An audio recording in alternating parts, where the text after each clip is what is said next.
আসসালামু আলাইকুম। দেখতে পাচ্ছেন আমার হাতে একটি ফোন ফুল রানিং কন্ডিশন আছে এখন। তো ফোনটি হচ্ছে রেডমি নোট 10 5G।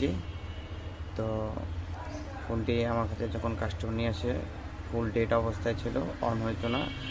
তো আল্লাহর অশেষ রহমতে 100% ফোনটিকে এখন রান করা হয়েছে, কমপ্লিট করা হয়েছে।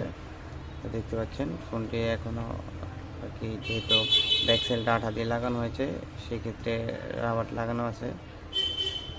তো যারা এই ধরনের কাজ করাতে ইচ্ছুক এবং অনেকখানে দেখানো হয়েছে হচ্ছে না, তো তারা আমার দোকানে আসতে পারেন। আমার শপের ঠিকানা মুস্কান টেলিকম, রোহিতপুর বোর্ডিং। তো যারা এই ধরনের কাজ করাতে চান এবং এলসিডি চেঞ্জ, হার্ডওয়্যারের সমস্যা, সফটওয়্যার ইস্যু, যারা এই ধরনের কাজ করাতে চান অবশ্যই আমার দোকানে এসে ভিজিট করতে পারেন। ভালো থাকবেন সবাই। আসসালামু আলাইকুম।